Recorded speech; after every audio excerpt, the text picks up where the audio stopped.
those thugs would have probably broken every bone in my body, and they would have probably run off with my wallet too. Luckily, I was wearing this state-of-the-art protective suit, which meant I could take that really good kicking in relative comfort. You may not be so lucky, so pay attention.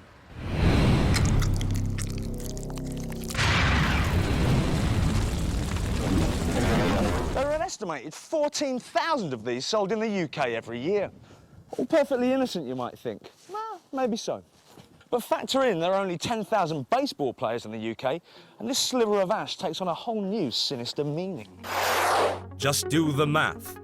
14,000 sold, minus 10,000 for genuine bat games, leaves an alarming 4,000 in the hands of potential wrong-uns. You could be beaten up this weekend by one of those 4,000 missing bats. You need information, and you need it quickly, and I'm here to help.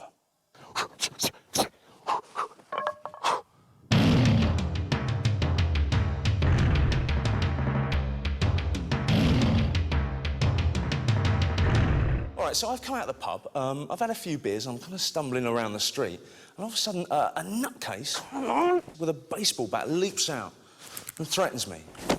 What am I going to do? Well, if you take that, for example, yeah? Just a common or garden bat. Say you've gone back into the pub, right. You're back in there, and this nutcase is still having a go at you. Yeah. What you'd do is you would look around for something, it'd be anything, but obviously the longer it is, to actually use. Not as a weapon, yeah, we're not going to be in the business of beating him over the head with this, but actually to use it to keep him at bay until I can actually find myself a way to make me escape, yeah? All right, so I'm that's what portraying I'm the after. madman, right, with a bat. Yeah. Let's have a little run through.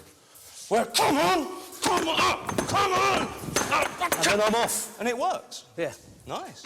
Yes! Try fending him off with a chair. If it works for lion tamers, maybe it'll work for you. Is there things you can do to freak these people out? Daddy loves you too. What if, as he came at you, you said, kiss me, give me a kiss?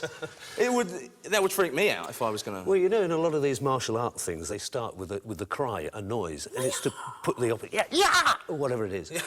Well, the whole idea of that is actually to take somebody slightly off guard before you actually make your move. And you can do any number of different things like that. I mean, just suddenly pulling a stupid face and going... And that will be sufficient for them to stop in their tracks and you to be able to get the element of surprise in and do something about it. OK, behave like a simple-minded fool. It may freak him out. So what about pleading? What if I drop to my knees? Don't hurt me, don't hurt me, don't hurt me. Would that work? It might do, but as you said, the guy's a nutcase, and it could be that the reason that he's doing this is because he likes scaring you, and it might actually make it worse because he knows he's succeeding. So, never plead for mercy. No one likes the Jethy, he'll probably kill you. But what if I'm feeling particularly hard? All right, so we know that running away is the best thing to do.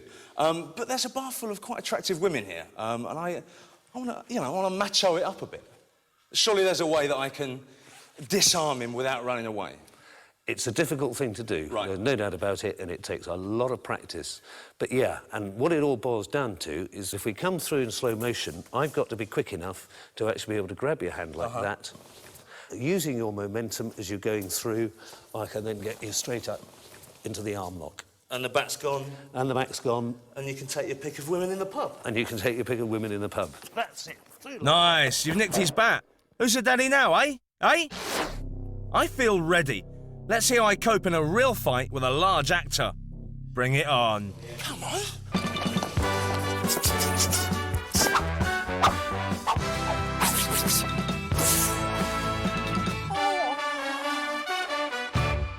He's coming at me, I'm a bit frightened. It's all right, mate, there's no problem. I'm checking around, and then I'm off, I'm running, and then I'm out of there.